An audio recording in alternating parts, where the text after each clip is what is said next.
Welcome to the Gleeful Meeple, a board game community that's your community too, no matter where you are. In this episode, we're halfway through the year. What's happened in the board game industry so far? We trade goods in the Mediterranean in this week's game of the show, Concordia. And you, the Gleeples, get to play along as the hosts get put in the hot seat with this week's game challenge. Welcome back to the table, everybody. Hey, James, it's Emily. From the news desk, this is JK. Dwayne is here. And your other news anchor, James, is here. All right. Before we dive into heavy news territory, guys. Yes. James, wait. James, do you have a riddle? No, I don't. I do have a riddle. Oh, You had me there for a second. Just wanted to go on an emotional roller coaster with you, Dwayne. That's always fun. Woo! Emily's I call been that on fire with these riddles lately. James, I like to call my emotional roller coaster my bipolar coaster. Okay. Thank you for sharing, Dwayne. Here we go. I'm really curious about if you guys will get this fast or not. All right. Few people see me in all my glory, though everyone knows me for I'm everyone's story. To get into the weeds about what I'm called, well, that's a little on the nose, compost and all. I have 7 siblings, though we've never met. It wasn't my choice, so I have no regret. From naught I came and forever I remain. I'm so much more than just a board game. Well, okay. I'm going to say it one more time for everyone's benefit. Like there's elements of this that I'm like, yeah, and there's others that I'm like, what the hell is James talking about? Few people see me in all my glory, though everyone knows me for I'm everyone's story. To get into the weeds about what I'm called, well, that's a little on the nose, compost and all. I have 7 siblings, though we've never met. It wasn't my choice, so I have no regret. From naught I came and forever I remain. I'm so much more than just a board game. I was really happy with this one. Okay, so I think the first time you said it, you said not. Yep. From not I came, and that made me go in one direction. But I think the second time you said it, I heard it differently as from naught. Naught. That is correct. So, from naught I came and forever I remain. I'm so much more than just a board game. Oh, I really stumped you guys on this one. I will say, like, where my brain is, well, that's a little on the nose, made me think of charades. But then there's all these other clues that I'm like, those don't line up whatsoever. I'll give you a hint. I tested this on non-board gamers this morning because other than one particular piece of this, you could guess this based on the riddle alone because of the name of the game. Few people. Oh, yep. Okay. I'm gonna get. Oh, wait. No, Dwayne was am I first. Here? Go ahead, Dwayne. Okay. Is it Earth? It is Earth. Oh my word! Wow. That's a Were good one. you there, Emily? No, I was not there. All right, JK still looks confused. I'm gonna play it back. No. The 7 siblings are Now the we get 7 to other fight about planets Pluto because again. all you young kids don't think Pluto's a planet anymore. I think Pluto's a planet. That's right. It's the I other can't planet. keep up. To get into the weeds about what I'm called. That's that a is little really on the good. nose because James has been in the garden all weekend. Yeah, and there's compost in the game. Yeah, You can there compost is. cards. Few people Well see me in done. all my glory. Astronauts, though everyone knows me for I'm everyone's story. From naught I came, and forever I remain. Well done. That was good. I love it. appreciate it. Have you seen they're coming out with a lighter version of that? Mm-hmm. Where it's going to be a 3x3 grid, says it'll be a 15-minute game. We'll see. Yeah. Y'all, I have finally accomplished making the absolute worst mess of my life. Uh-oh. So we we had a spare refrigerator that I decided to move to the garage with the intent of plugging it up one day, mostly to house like extra sodas and, just bulky items that we just don't have room for in the in-house fridge. I had the bright idea for some reason. Well, I decided not to plug it in just since we didn't have anything put in there at the moment. But I had the bright idea to store some sodas in there, and somehow through the heat, one of the sodas exploded, and this has been going on for months. I've never checked on it until I opened it one day recently to find the exploded soda had mold and mildew all over the refrigerator. Like it was everywhere. So I have spent this morning disassembling the refrigerator piece by piece, and I had big tubs outside, and I was just scrubbing with toothbrushes and towels and magic erasers. Y'all, that mold can cling onto plastic. It's been a process. I figured maybe you got a new house pet, and it was talking to you at that point. It's a creature that just grew in your fridge. Oh, no doubt. I probably could have cured some diseases with what was growing in there. It was bad. My gosh. Or garnered them. Yeah, really. Do you have your PPE and what's this on? have to your personal protection equipment? Something like that. Pretty close? Yeah. Something like that. The only way this is board game related at all is I was on a time crunch to get it done before the podcast recording today. So y'all were on my mind as I was cleaning that up. Oh, thanks, I think. Yeah, I know. Yeah. Mold reminds you of us. Oh, every damn day. We stick around when you don't want us to. I usually love cleaning, but like there are some messes where I'm like, oh no, this is going to suck. But once it's all clean, it's amazing. I'm curious what brand of soda, has contributed to such wonderful mildew and mold growth, Dwayne. And that's redacted. Sure. It was a Dr. Pepper zero sugar cherry flavor. Wow. Well, that's your problem. It was zero sugar. If you had sugar in there, it would have just been fine, just sticky and gross. Probably. It's also weird that only one of them exploded. Like I found the empty. I found the offending can kind of all by itself, because when I went to pick up the soda boxes, just cans poured out because they were all wet and nasty. It was bad, y'all. So sad. Such a dumb way to spend a Sunday morning. You know what they say, one bad can spoils the bunch. I guess that's true. So anyway, I've learned some things. I will not store sodas in non-working refrigerators. And I think in the future, if I ever have to just like put a refrigerator to the side, maybe I'll take the doors off of it so it's not just, moisture in darkness creating issues for me down the road. Hated it. Glad I'm here with you all now. Today, Dwayne learned not to hotbox his sodas.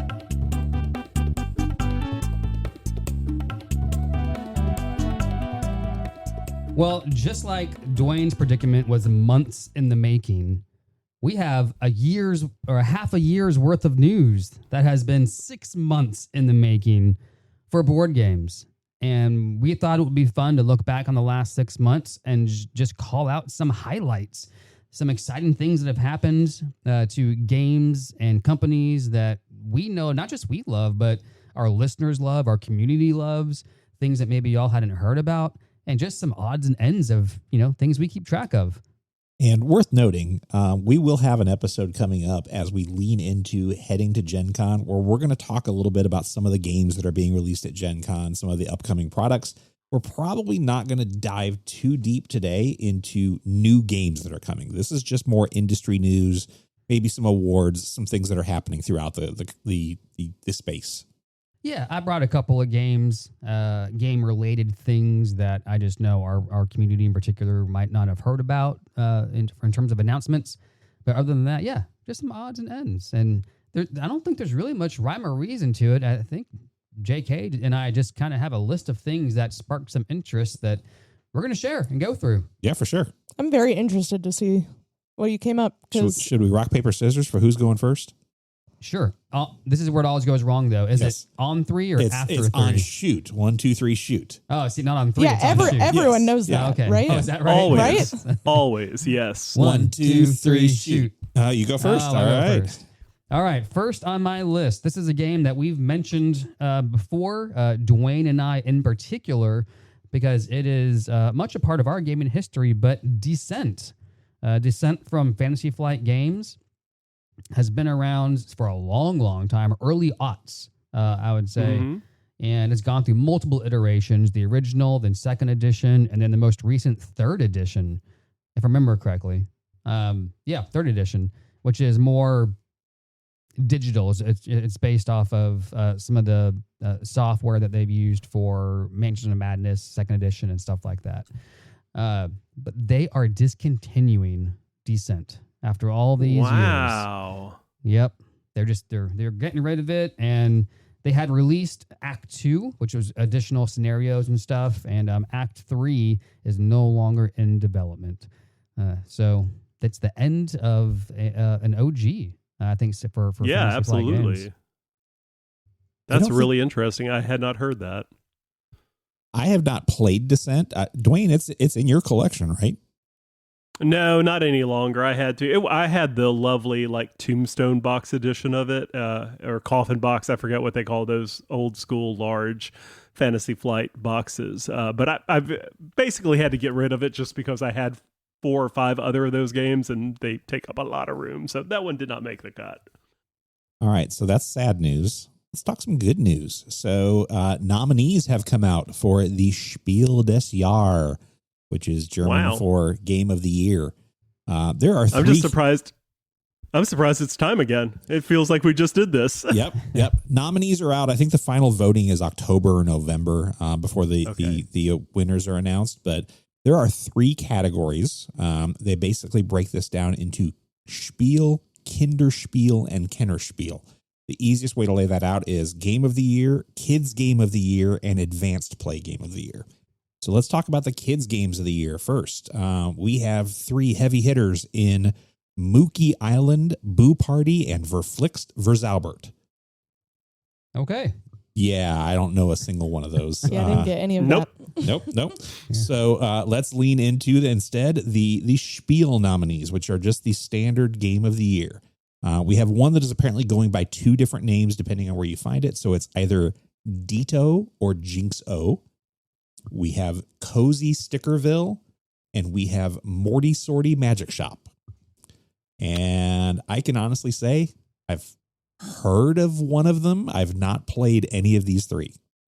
And these are the nominees? Game of the Year. Yeah.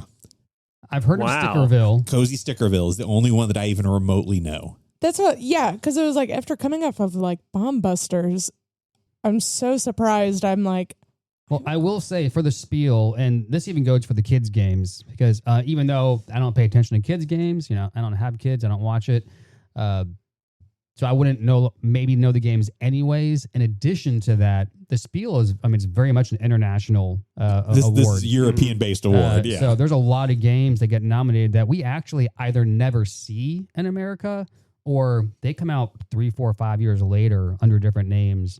And that doesn't just go for kids games, but also along with Stickerville, there's other 2 games I haven't heard of, but they just might not exist in the U.S. market. And I just haven't come across them yet. So, but yeah. And then for the Advanced Game of the Year, these are the craft gamer games of the year. You've got Boss Fighters QR. That one's new to me. Don't know that one. Moon Colony Bloodbath, which is getting a lot of love on BGG. I think that might be one that we might want to try and find a way to check out for our group at some point. And then I'm going to call this one the hometown favorite. It's Rebirth. Oh, yeah. we do like Rebirth We like here. some Rebirth here, yeah. I didn't realize that was nominated. Yeah. That's cool. Heck yeah. I know Moon Colony Bloodbath is the next big game from Donald X Vaccarino of Dominion fame. Oh, wow. Yeah. So it is a deck builder. He incorporates it, but it's a very different game. Hearing lots of good buzz about it. That's it. Speaking of awards, did you know Mensa reviews board games and will have their seal? Absolutely. Emily, did you know that I already have that on my list to talk about Okay, today? never mind. I will back cool. off. Yeah, All right. I feel like Game Right games get a lot of Mensa awards or nominations. I think that's where I first heard about that at. Well, Dwayne, we'll just have to wait and hear what JK has to say about it later. Do you want me to lean right True into dat. that, James, before we go back to you? Yeah, let's roll with it. All right. So the Mensa games, Love it. and listeners, if you don't know what Mensa is a society that is you're eligible for membership by simply taking an IQ test and finishing in the top 1% of all people taking that test. How many of our podcasters today are Mensa members? Are you serious? I seriously am. Yeah. Wow. Go. Yep. Yeah, I took it back in the 90s. So Huh. Oh, it's expired. You got to do that it's again. expired. Yeah, I'm not a full-time member, but I did manage to get past the test at one point. It was fun. So they basically just do a list. They have 7 games that they are considering the Mensa Select winners. I'm going to go through these again. There's several that I don't know. You guys tell me where you land on these. A Place for All My Books from Smirk and Dagger Games. I've seen it. Okay. Critter Kitchen from Cardboard Alchemy. Which I've played that. Really? Mm-hmm. Okay. There you go. Yeah, same company as the Flamecraft. Yes. Yeah. Okay. Fromage made the list. Yeah, I was excited to Hey. see that Well, one. let me Good some job. fromage. Good job, Fromage. Jeez. And then we've got Galileo Galilei, which I believe I have played with Ryan. Yeah, I Ryan think- has a copy. I hate that before he moved, I wasn't able to get it played because it's right up my alley. Yeah, it was a lot of fun. The weight of it and the mechanisms of it. I still want to get that played. We've got one from Blue Orange Games called Got 5. Not familiar with that one. Nope. And then 2 from All Play. We have Things in Rings and Twinkle Twinkle. Which I've Oh, I seen played both Twinkle of Twinkle. those. I haven't been able to get any of them to a table or see them out. It's a constellation game, right? Yeah, it's neat. It's got these clear tiles, little Oh, stars, that's so pretty. designs on them. You have to connect them based on. I want to say the points might vary from version to version. At least maybe two different ways to score it. But yeah, it's interesting. And that's the Mensa Select Games of the Year. All right. If you play those games, Mensa approved, they'll make you smarter. That's how I made the list. I don't know. I have to say, if that, it feels like Shadowrun should be on that list, because if you've never played Shadowrun, it is, you almost have to have a master's degree in role playing to understand what's going on with some of the characters in that game. Well, that's like these games are judged on like aesthetics, instructions, originality, play appeal, play value. And I think I saw somewhere that they try to like get a runtime of like 90 minutes or less. Oh, well, there goes that idea. Yeah. And so it was like when I saw Fromage was on that list, I was like, oh yeah, I 100% agree with that. All right. Next one up is something really quick but big in its own way. Literally big is the Spiel. So the Spiel in Essen, the largest and or second largest, depending on how you look at it, conversation with Gen Con, board game convention in Germany. They have been in the same location for years and years and years. And there has always been one hall of that convention center that just they didn't use. And for the first time ever, they are opening Hall 8, which will open up the total space to being 81,200 meters squared. I don't know what that relates to square feet. I didn't do the math ahead of time, but the ongoing conversation. I'll get a calculator because I'm an American. I can't figure out meters either. 81,000 meters. Yeah, pretty much. The conversation has always been between the Spiel and Gen Con is which one's larger and brings in more attendance. And you can't really know because Gen Con tracks it based off of tickets sold and the Spiel tracks it based off of turnstile clicking. So if you have a 4-day ticket, every time you go through that door, it checks that. And so those are the numbers that they release. It's just the amount of ticks on the turnstile. Whereas, Gen Con actually releases tickets sold. So you'll never really know which one is larger in terms of attendance, but they definitely have more space now to allow for increasing the max number of daily attendees. So, yeah. Was that 81,000 square meters or meters? Square meters. I heard square meters. So that's close to 800,000 square feet. Wow. Pretty big. So I have this to say about Spiel's weird way of like, oh, we just don't know if we're bigger than Gen Con or not. Sir, ma'am, whoever's running that, you are not bigger than Gen Con, because if you had those numbers, you know how many tickets you've sold. You would release that because you would want to prove. You would want to prove beyond a shadow of the doubt that you were the biggest game convention. This is shenanigans and smoke and mirrors nonsense, them saying, oh, we're just, how many people? Like, also, if you leave the convention and you come back on the same day, is that another turnstile turn? I don't know. It is. James says yes. Yeah. Nonsense. Unacceptable. Dwayne, Shenanigans. I think we just need to accept the fact that Europeans are more humble than us, and we're the ones that are proud of the size of our numbers. What else you got? Well, speaking of size of numbers, Ooh. I don't have a transition from that. Okay. But who does? I do have a return. So we're saying goodbye to one classic with Descent, and we're seeing the return of a modern classic, I would say, in Thunder Road. So I don't know if you knew this, Emily and Dwayne, but Thunder Road Ignition will debut at Gen Con. James, the only thing I'm surprised about is the fact that you thought you could tell me stuff about Thunder Road. I'm telling you, Dwayne, there's a new game coming out. Yeah, I'm excited. It's supposed to be an easy to play version, but also an expansion, if I've read my details right. Ish, yeah. I mean, MSRP is $35. Oh, wow. And I like that entry point. Special promo curved road boards that are available for purchase at Gen Con. So just make time in your Gen Con map exhibit hall route to go by the booth, I'm sure. But yeah, $35 MSRP. Holy crap, that's crazy.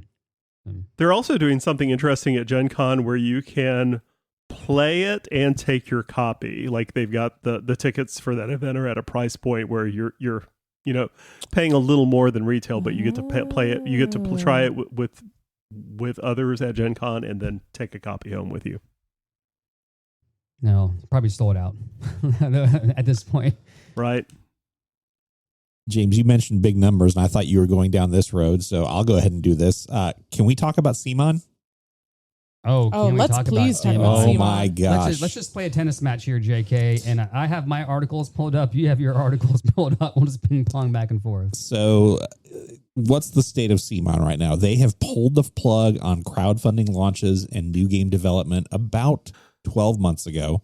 Annual reporting is currently showing annual losses last year of close to $20 million for CMON. Now, when you look at those numbers, part of that is the fact that they have several crowdfunding campaigns in progress, and whatever the product and whatever the earnings for those are is considered a net loss until it's delivered. So you're going to get close to 20 million based on what they have coming if they can manage to get those out. But still, you're looking at a company that has had a net loss year after year after year, coming down from, where did I see how much they were earning? They lost $3 million in 2024.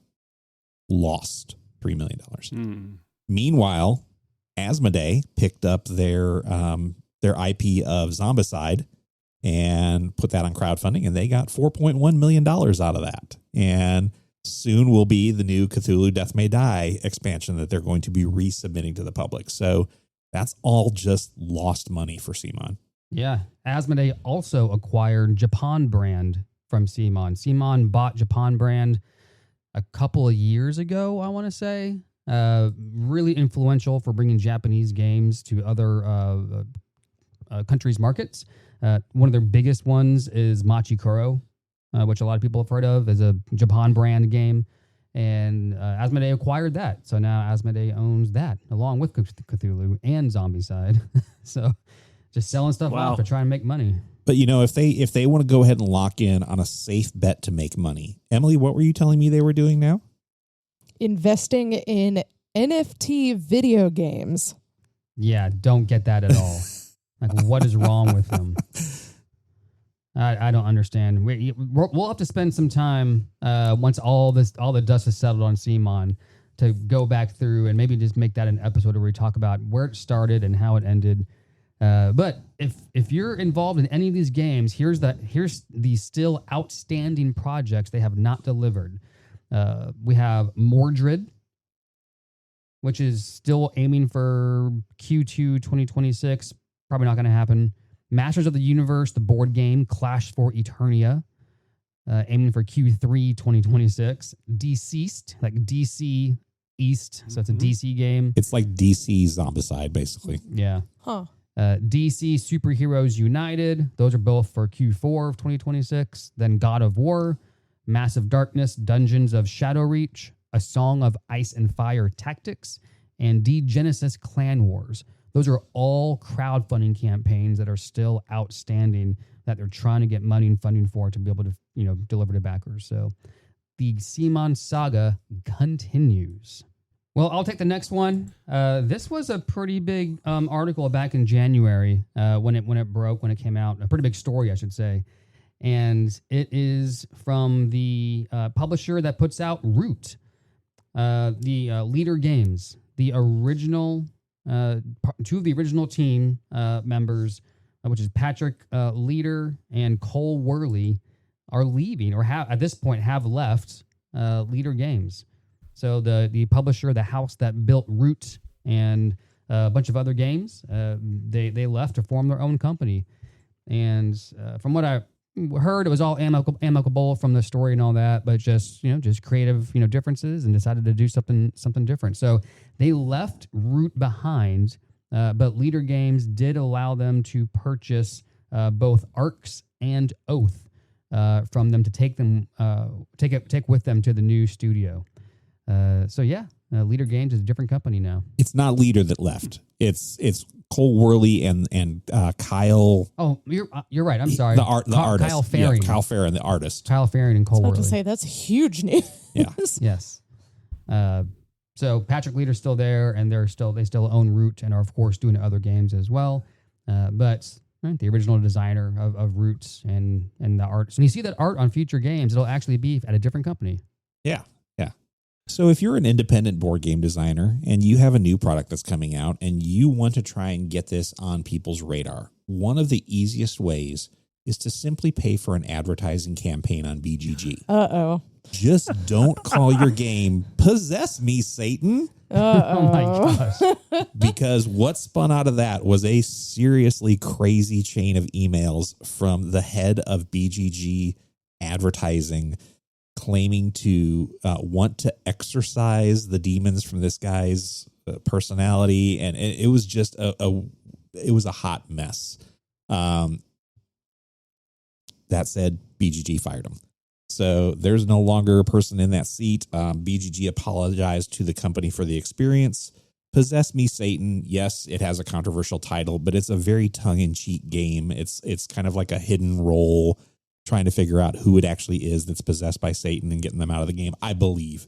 The social deduction type of game. Yeah. It is not about trying to possess people for Satan and have them join the army of the devil or anything like that. Highly controversial moment. For a brief period of time, it did allow for this little independent company to have the number one hottest game on BGG. That was kind of wild. That took up a day of me investigating because I got to it through Reddit, the Reddit board games subreddit, and then somebody had posted the thread to BGG, and it was wild. What a ride. It was kind of fun. I think I found out about it just after they had let whatever the dude's name was go. So there was a lot of, hey, good job, BGG, for actually taking a stand and doing the right thing. Yeah. But fascinating little story. And I don't know if anybody noticed this. It was not called out in any of the reading I did. The company that publishes it is called Falling Whale Game as a tribute to Hitchhiker's Guide to the Galaxy. Oh. Okay. Fun little tidbit. Yeah. Well, one of my last ones here is Prospero Hall. If you know that name. Oh, yeah. You know, they were the design house that operated out of Funko. So Funko Pops and that whole company, they did board games for a number of years. And the design studio was called Prospero Hall. And just to name a few games, the Horrified series is them. Was them. It's someone else now. But Groundhog Day, Jaws, all the actual Funkoverse games themselves. The Goonies game. They did the Villainous. All the Villainous games is them. Mm-hmm. They had a lot of great stuff they put out. That was really unique. It was filling an interesting space in board gaming. And Funko closed the studio. And which closed the all those folks lost jobs. Oh wow! And everyone was wondering what was going to happen. And this year they announced that they relaunched. They relaunched under Tempest Workshop, I believe is the name of the new company, because they're partnering with another publisher to get their games out. But essentially they've come back together to form a new company. And the new game is called Echo Bound Adventures, and it's launching soon on Kickstarter. But if you liked all those games from Prospero Hall, then they are coming back, newly formed team, and putting out some pretty what looks to be pretty cool games. I've taken a look at the game; it's pretty neat looking. So Prospero Hall is back. And I think the last thing I have that I want to talk about is just kind of going a bit more into crowdfunding and talking about how well it is working in this market. Gavin Brown of Roxley Games talked about their latest campaign, which is for Brass Pittsburgh, Brass Birmingham being one of the top games on BGG right now. Said that they did not want to do a super deluxe version. They've got some upgrades in it. It's a nice package, but they felt like doing the super deluxe versions like we're seeing out of Castles of Burgundy and Puerto Rico and some of the others, he kind of compared it to an arms race and said there's only so big you can go. You have to focus on the quality of the game, which is what they elected to do with this release. They were hoping for a $4 million campaign. They said if they would have funded below $2 million, they would have felt pretty disappointed.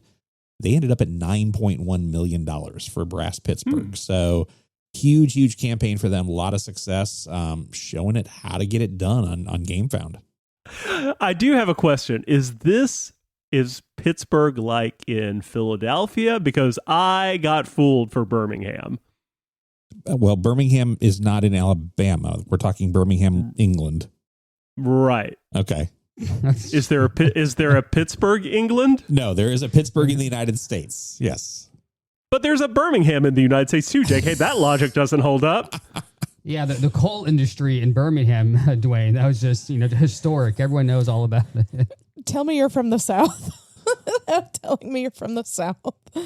There is but Birmingham's known for iron, right? It was an iron town at one time. Anywho, it's not important. I was just curious. Like, this was mostly just to show how bad I am at geography. What was the other one? Is it Lancashire?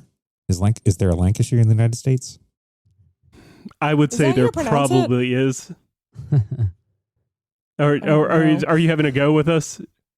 No. Are you having a go? No. Is that what this is? I know there's Lancaster, but I don't know if there's Lancashire. Lancashire.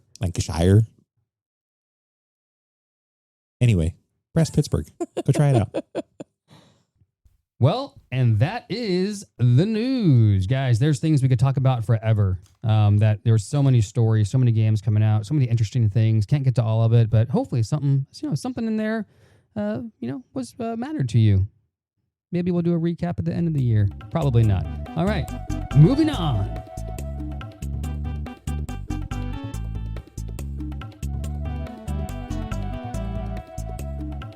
All right, Gleeples, this episode's game of the show is Concordia. Concordia was published in 2013. It was designed by Mac Gertz.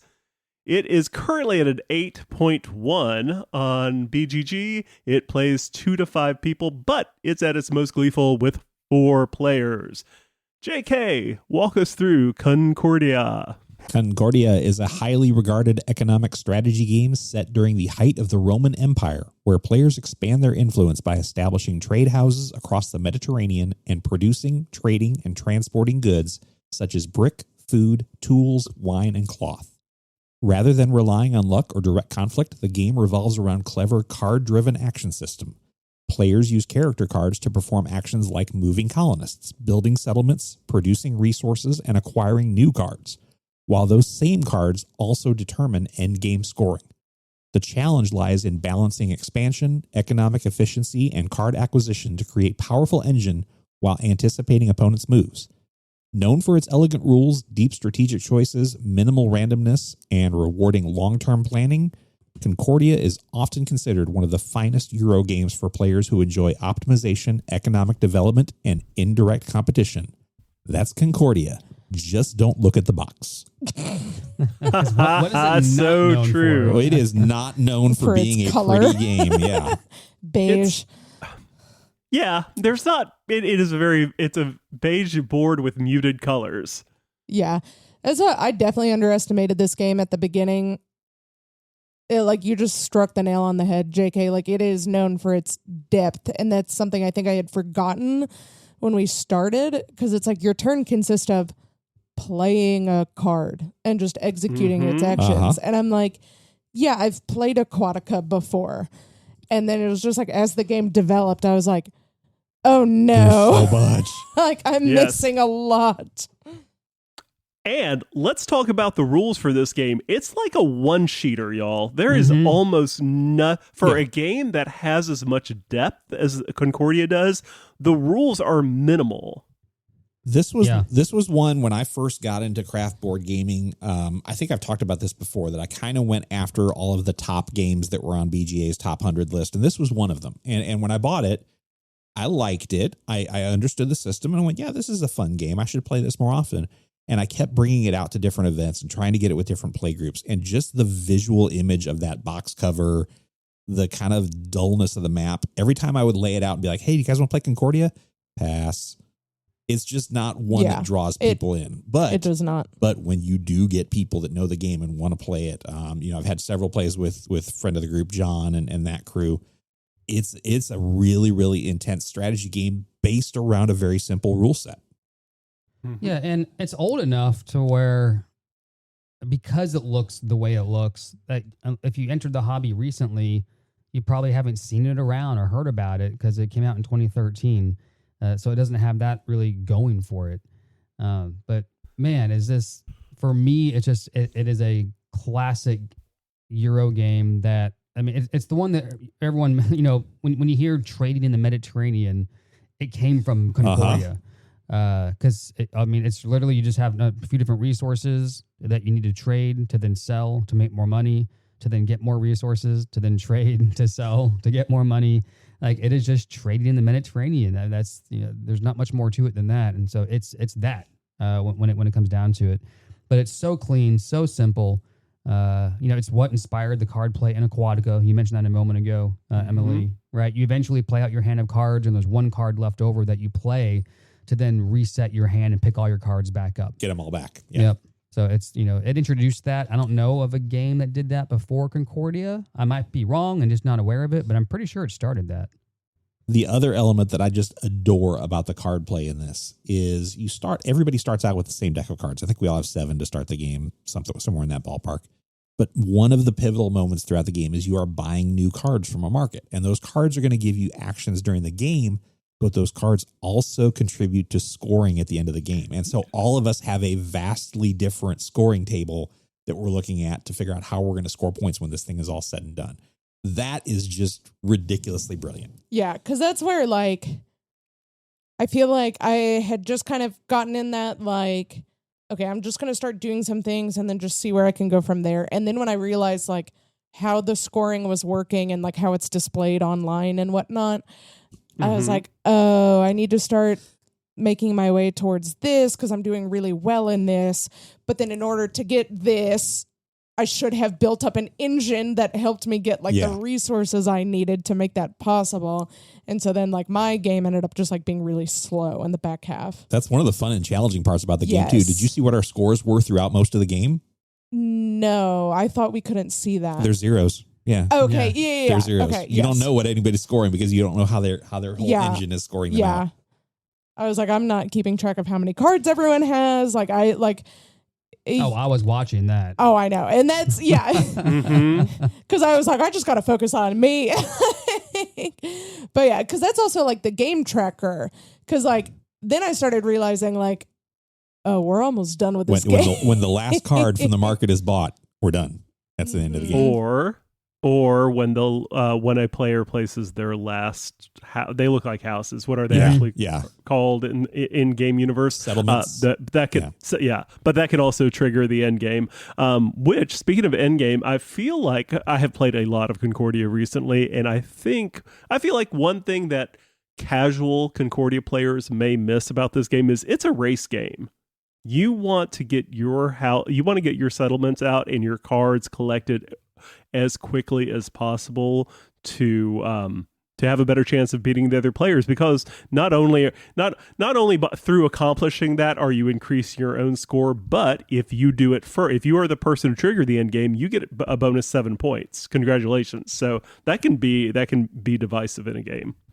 Yeah, and the last card on our play would have helped me so much with the engine I had, not the engine, but the scoring I had built for me, and I just could not buy that last card because the last card itself would have added an extra, I think, 8 points, and then on top of it, you get 7 points for the card itself. So I might have been able to spoiler.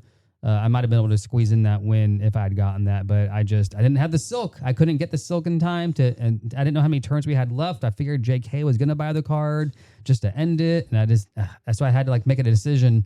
Do I go for the 3-turn strategy to get the one silk, or to get the silk I need to buy the card? Will it still be there? Or do I just take what I can get for now, assuming the game will end? That was challenging. And on that note, I'll say one of the challenging things about this game, because of what Emily said earlier, is on your turn, you just play one card. So you are generally just doing a single thing on your turn. This is a Euro before the time of Euros where there's combos and stuff. That's really not happening in Concordia. Which is one thing that I like about it. I mean, I love combos. Give me Barcelona all day. I mean, combos on combos on combos. I love it. But there's a joy in simplicity. But with simplicity comes really quick turns. Yeah.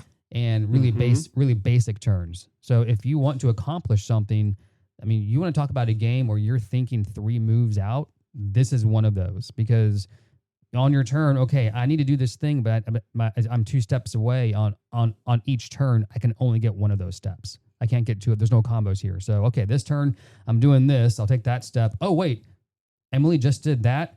Well, now there's an opportunity here. So I'm going to pivot from my turn and do this other thing now.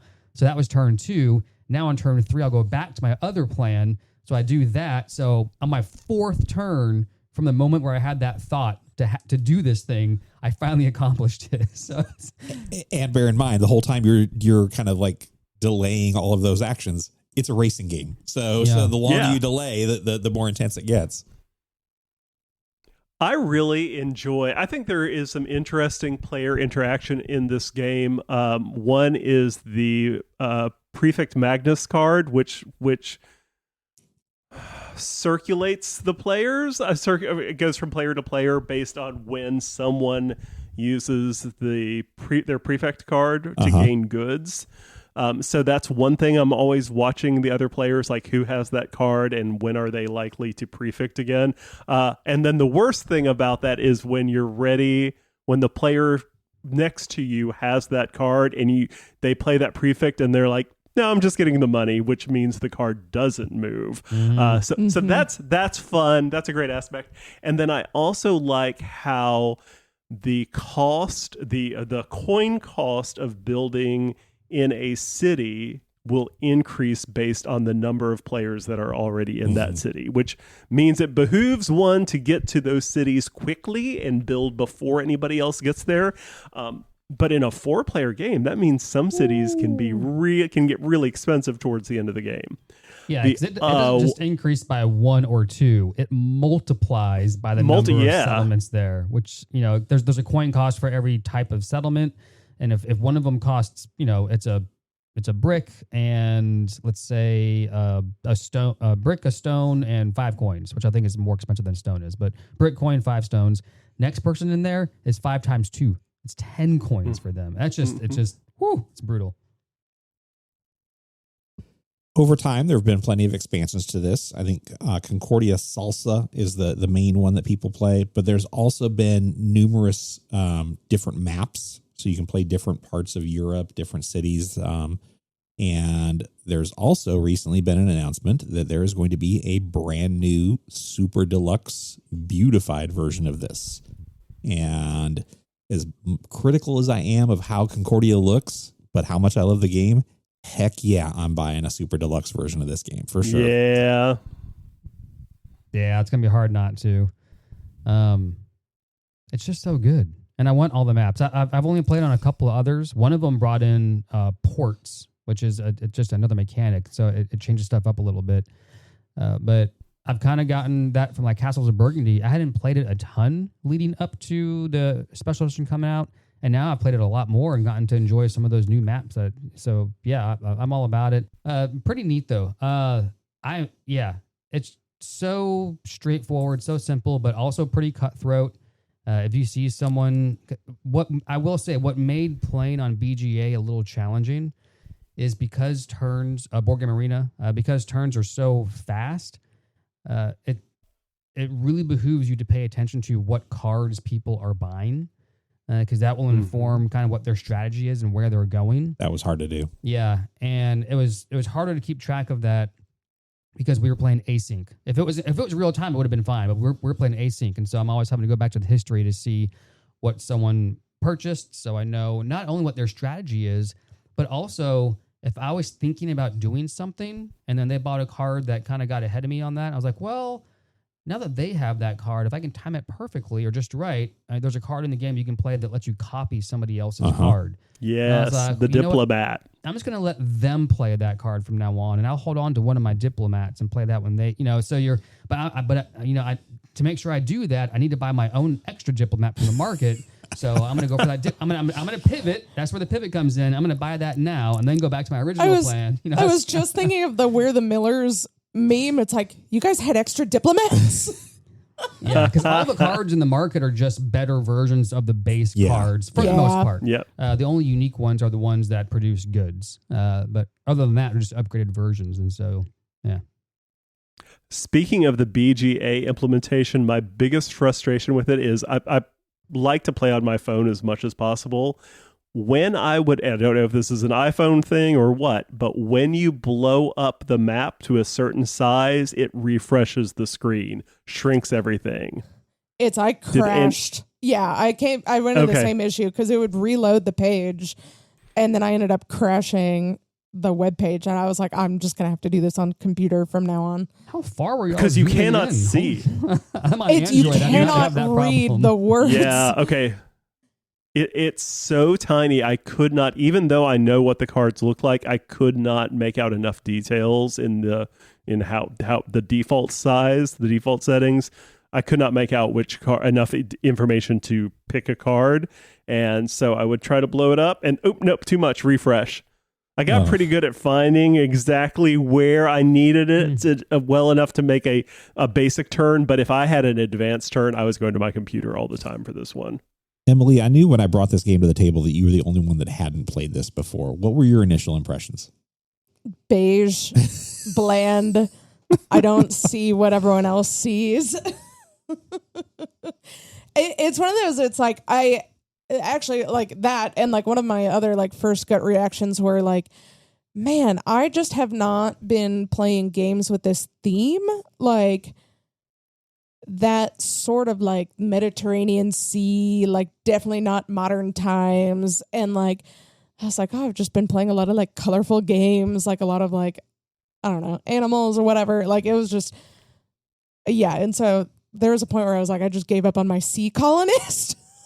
Like, I'm telling you, I did not have a good strategy for this game. I started to get strategy way too late.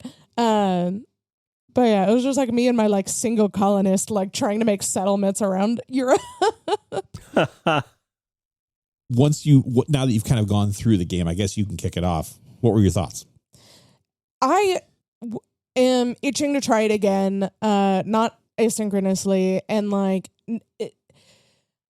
I've also like gotten a lot more patient with myself on like first plays, that like I just kind of do that, like, okay, just get through the game. Yeah, and now like going back from the start, I feel like I have a whole lot more. I know what to look for, and like not exactly like good things, but I know like what to look at. And like you were saying, of like watching to see what cards people are picking up and like trying to get to the cities faster and stuff like that.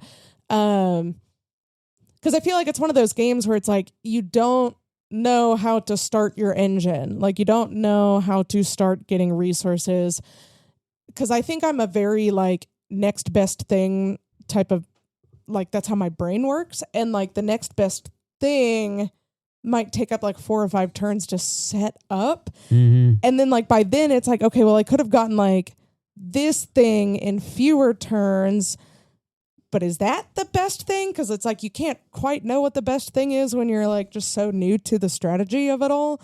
So I'm interested in trying it again, and like just one of these nights on BGA, like time, like in real time, I'm just like cranking out. Hit me up, Emily. I would definitely be down to play again. Is it a keep it to play for you? It will be a keep it to play for now. Nice. Yes. Nice. It wow. does. It's one of those, it is holding my interest and I want to figure it out. And then like once I do, I don't know if that's going to give me that sense of like accomplishment and peace of like, okay, now we can move on, or like that was amazing, I want more. And like I cannot tell exactly where I'm at with that right now. Play it live with me. Okay. Because that's going to be my negatives are going to be, yes, asynchronous on BGA didn't really work for me either. It was too hard to keep track of what was going on. Just in general with this game, I'm not a huge fan of the way it currently looks, but that's going to be solved in the future. It is in my collection, and I am going to go for the deluxe edition when it comes out. It is absolutely a keep it to play for me. Concordia hits a perfect region of gaming for me. It is not overly complicated, but there is some great strategy that the game just contains some very solid strategy, some planning ahead, like we brought up before. You really do need 2-3 turns to do a lot of what you want in the game. Not only is it a keep it to play for me, but as we were playing this, it was my birthday occurred during our play, and my wife and I went to the local game cafe, and they had a copy on the shelf, and I was like, hey, I think I know what I want for my birthday. And so we bought it and played it there and had a great time. Brooke's really enjoying it. So it is, I can say this with proof, it is a keep it to play for me, because I just bought it and it's not going anywhere. And I'm probably going to back the special edition when it can. I think that starts in a few days. Yeah, it's coming up. It's coming. So I had no qualms in spending the money for it now, and knowing I'm going to spend money for it again in the near future. Yeah, well, I can just echo everything that y'all said pretty much. The simplicity, the streamlined nature of it, but the depth of strategy, having to think so many turns ahead, the agonizing turns where you had to plan, then you have to pivot, and then someone else ruins your plan because you pivoted, but it's so good. Yeah, keep it to play for me. I mean, what I was talking about, Emily, you mentioned, just you need to get more plays in so you know what matters and what to pay attention to. That is really helpful. Like, why does brick matter? Why does silk matter? Like, you need the brick for building everything. Silk matters for getting the cards. Yeah, I think that was one of my early mistakes. Was one of the cards, it's like 1 victory point for production city that's like not a brick city. And so I was like, okay, I just won't build brick, or I'll just like, whatever, I'll do something else first. And then like, I'm looking at like Dwayne, and he had like a ton of brick cities. And I was like, I feel like I've made a mistake. Yep. I would say the brick strategy is probably my favorite strategy in Concordia. Get in early, get as many brick cities as you can, and simply don't invest in those cards that score only the non-brick cities. I usually go with this. I think it's the Saturn cards that give you points for every region you score in, and then the Minerva cards, which give you points based on how many times you are settled on specific resource cities. Yeah, so we were both going for Saturn, which I think the region one, if I think is what it is. And because I got 2 brick cities, but then you beat me to the punch on buying the brick producing card. So yes. I decided to then use my diplomat on your brick from now on, just to get the bricks that I need. But then I started to spread out onto all the different regions. And so we were similar, which that last card would have been another one of those for me. Because I got into enough non-brick producing cities that was my other scoring strat. But yeah, those types of paths you can go down for strategy and working on different things and blocking each other, and it's just in a fun way, an agonizing fun way. I love it. It's keep it play for me. Definitely getting into deluxe. That's going to make Concordia a 4 out of 4 on our Glee meter for keep it to play. People, go play this game. It is a wonderful game. It's not the best looking thing, but it has great personality. Go play this game. If you hadn't picked up from all of our dialogue, Dwayne was a clear winner on this. James is a little bit behind him. I finished third. I wasn't far. James a little bit behind him. I finished third, and Emily fourth. I was surprised at how big the point spread was. Yeah. Like, it wasn't just me like trailing everyone. Like, everyone was pretty like spread out. Yeah. This season, we are not focusing on who won, though. We are just going in rotation, and James is next up. What are we going to be playing for our next show, James? Well, I'm bringing one back that I say bringing back. I'm bringing one that was remade and brought back called Middle Ages. Ooh, I like this game. Tile another lane, not modern times game. score comboing, kinda like it's something special. I can't wait to talk about it. Well, exciting. Well, listeners, if you have any comments on Concordia, Middle Ages, or any other game we talked about this episode, shoot us an email at pod@gleefulmeeple.com for a chance to have your comments read on a future show.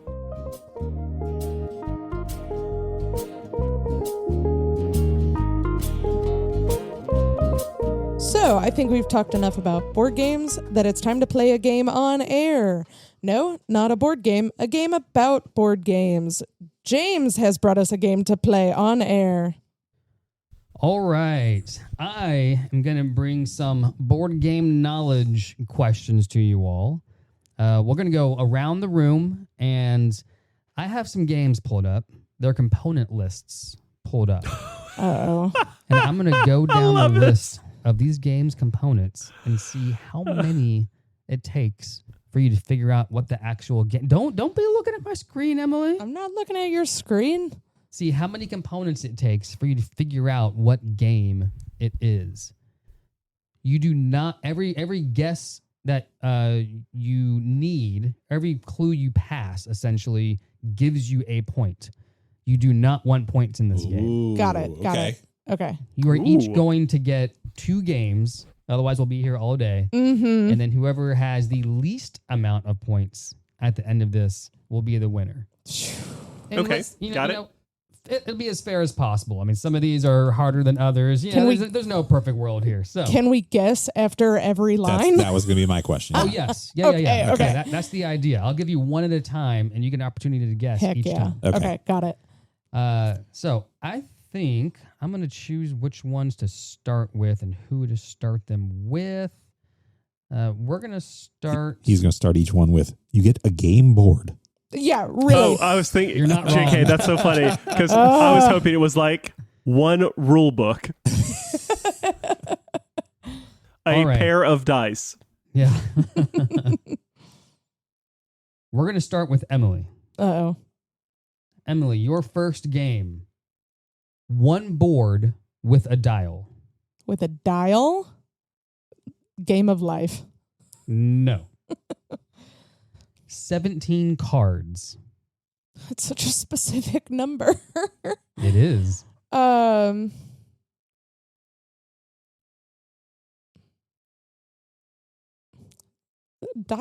man, I'm overthinking this now. I'm gonna have to pass that one. I don't have a guess yet. Okay. 26 info tokens. Bomb Busters. It is Bomb Busters. There it is. Nicely Yeah. done. Wow. As soon as you said info tokens, I was like, Nope, I still didn't have it. I got it. Good job. Nice. Great job, Emily. All right. JK, let's go to you next.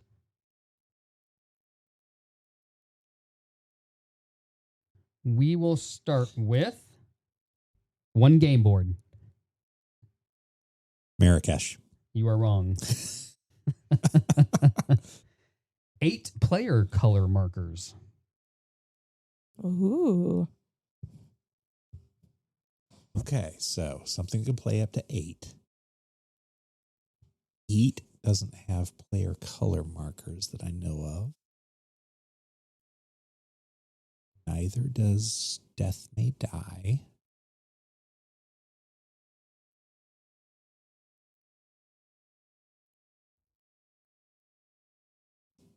Scythe. It is not Scythe. So Okay. sorry, JK. 20 worker meeples. 5 of each player color. Oh. Darwin's Journey? It is not Darwin's Journey. Next, we have 8 merchant ship cards.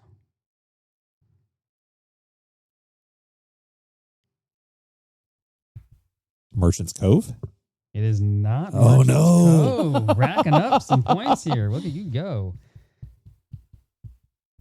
18 journey cards.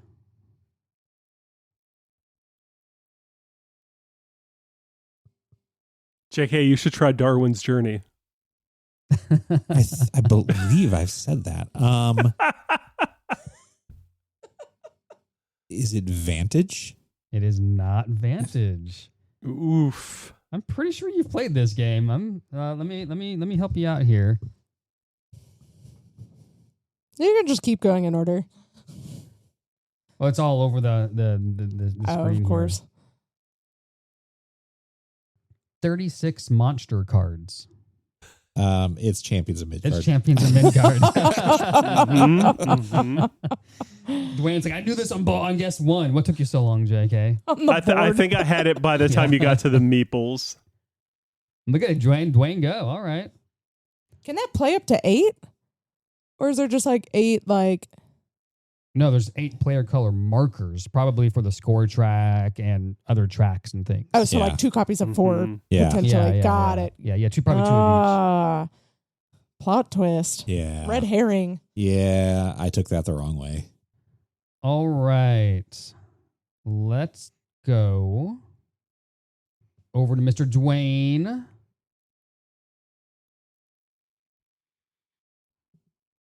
We're going to start with Dwayne. You get 1 main board. Grand Austria Hotel.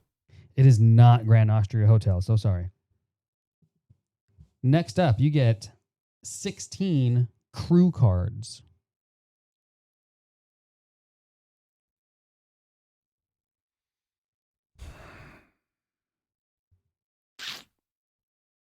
I don't like anything that I'm coming up with at the moment.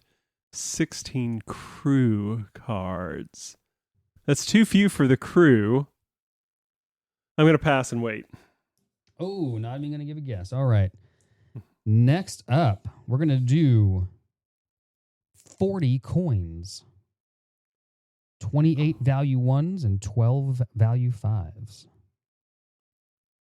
1s and 5 coins with crew cards. Oh, JK, I think JK thinks he has it. That makes me nervous. 1s and 5s and coins.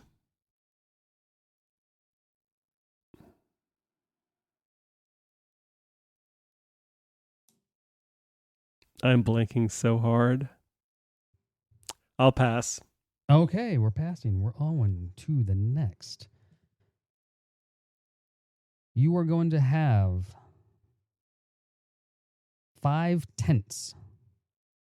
5 tents. In each player color.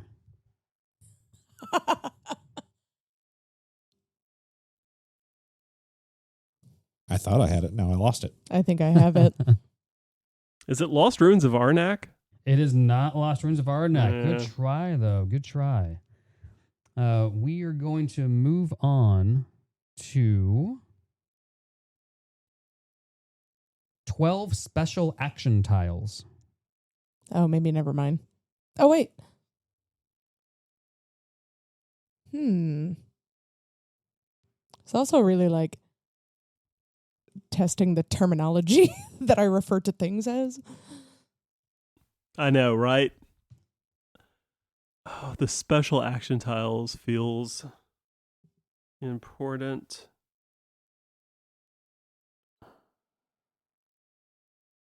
Roll for the galaxy. It's No, not they Roll don't for the have Galaxy. coins, yeah. The moment it came out of your mouth, doesn't you're like, work. that is not right. All right. We are going to go to 8 correspondence tiles. Oh, come on, JK. What? You guys.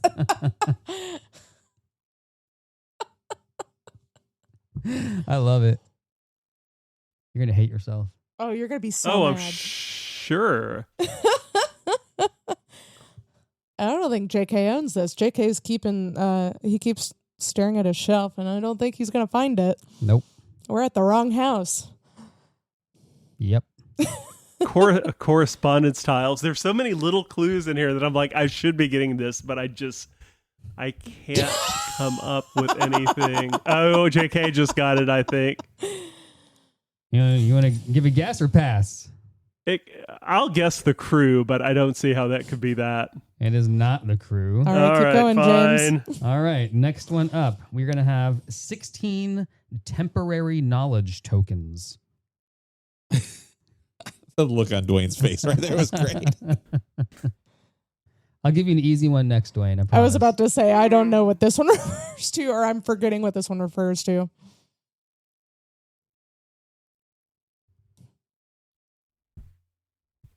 All right, let me pass.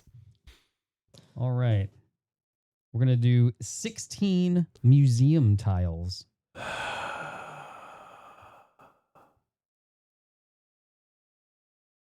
I'm starting to wonder if I've played this game. You have. Fudge.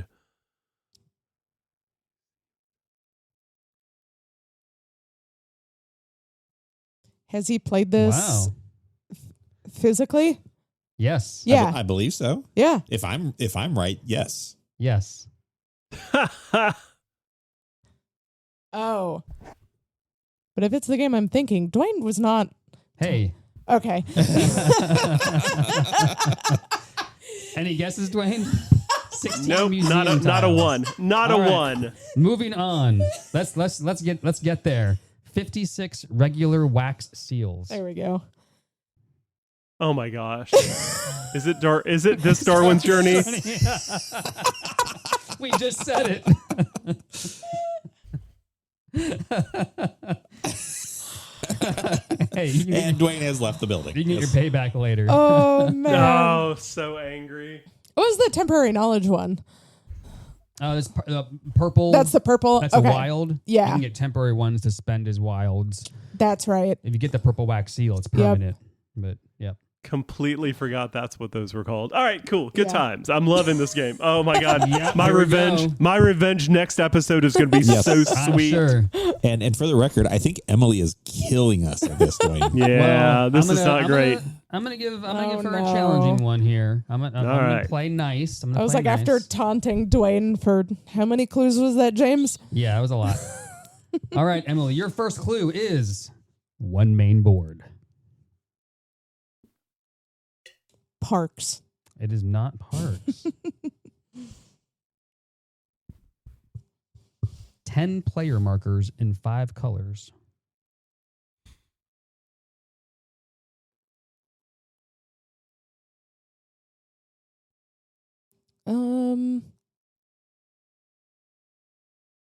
Azul stained glass. Incorrect. Next up, we have 11 reward cards. Now we're getting generic again. Oh, Azul isn't even a 5-player game. Goodness.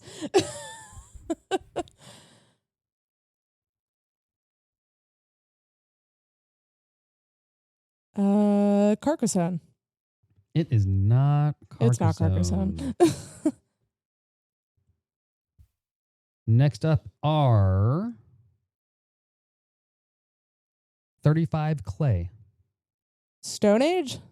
It's not Stone Oh, Age. no. 25 gold.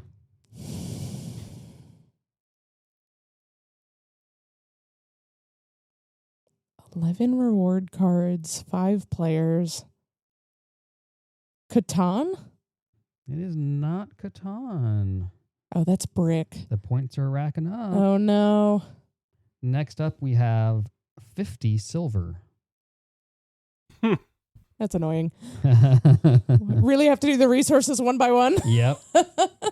How many games have clay/brick, gold, and silver?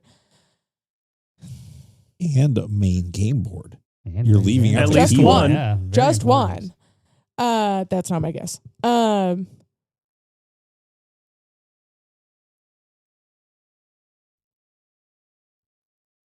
So one of the architects, or no, hold on, Viscounts of it's the red box. What is that That's region? the West Kingdom. Of the West Kingdom. Which one? Viscounts. It's not Viscounts of the West Kingdom. No.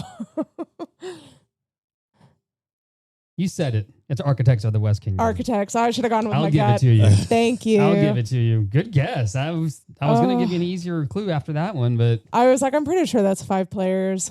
I was going to go 100 workers in 5 colors for the next one. Oh, because this is the one where your workers just keep going around and around. Yeah, Yep, that one's yep. fun. Nice. Wow. Just off of what was that? Main board, gold, silver, And clay. and reward cards. And 5 players. And 10 player markers in Yeah. 5 colors. You got Architects of the West Kingdom. Yeah. I'm impressed. Let's That was go. a great play. Great play. All right. JK, back to you. You get 1 double-sided game board. Ooh, double-sided. Double-sided. This is intense now.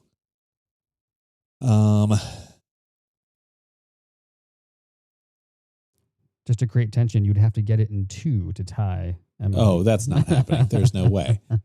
A double-sided game board. I'm going to go with Hansa Teutonica. It is not Hansa Teutonica. I didn't know that was double-sided. So sorry. 24 workers, 6 per color.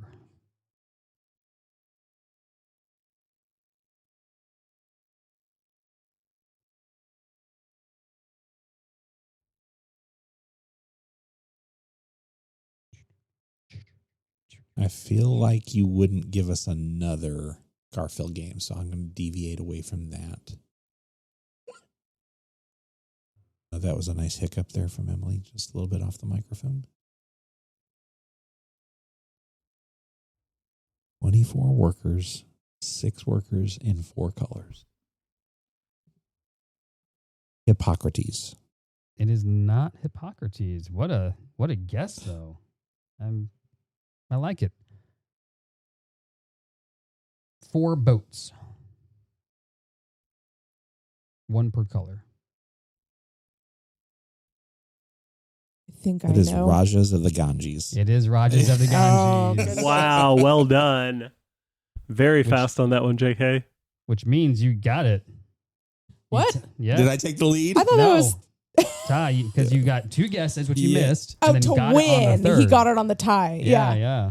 So, well, I'll have to figure out a tiebreaker here on Nope, the I'm good. spot. It's a shared victory. I'm happy with that. All right, Dwayne, your last game. We have game board. Delightful. Kalis. It is not Kalis. We now have. You should have said Monopoly. Should have done it. Mhm. Action board. Oh.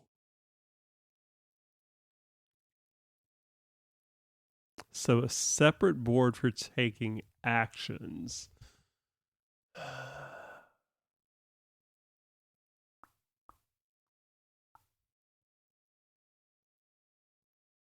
I'm going to pass. Nothing's coming to mind for action board.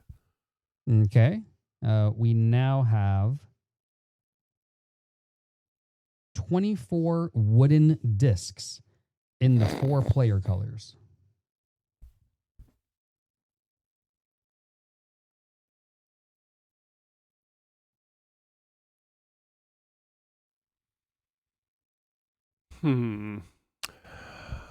Trying to come up with games that give you lots of wooden discs to mark things. Maybe there's some tracks.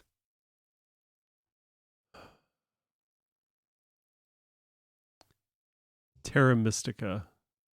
It is not Terra Mystica. Next up, we have 12 politics cards.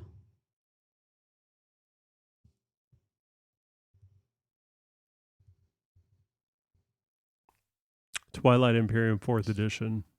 It is not Twilight Imperium 4th edition. I'm so sorry. Next up is 9 turn order tiles.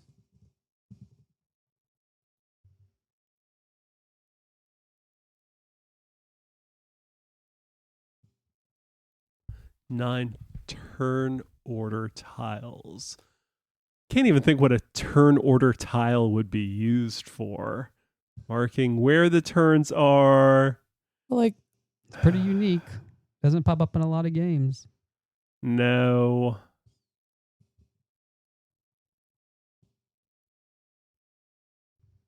In my mind, I'm seeing square tiles with large numbers on them. I don't know if that's really what this is or not. All right, let me hear the next one. Oh, I thought that might give it to you. Yeah, you know what? I'm not great at this. We have 14 dice.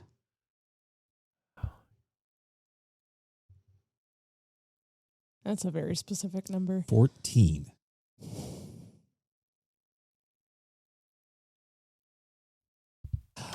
Oh. How many turn order markers are there again? 9. Okay.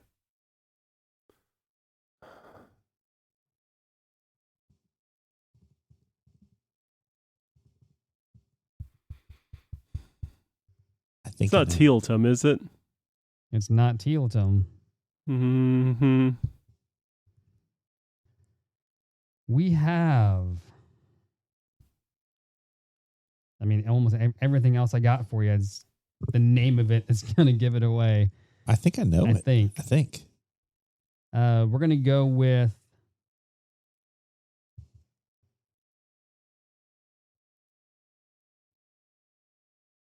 "12 Emperor Tiles." Is it Grand Austria Hotel? You're going to hate yourself.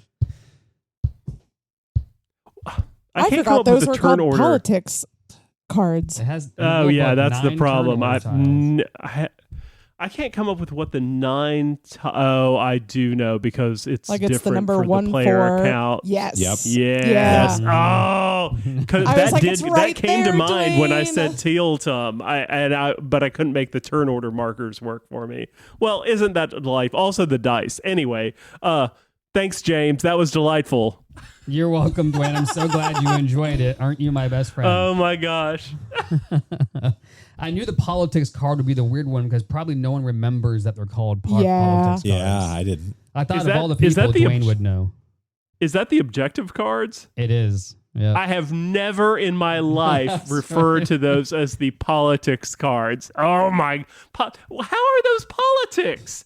I don't know. All right, I'm but- gonna get angry and whiny now. JK, who's our sponsor? No JK, tie break. Thanks for playing my game, guys.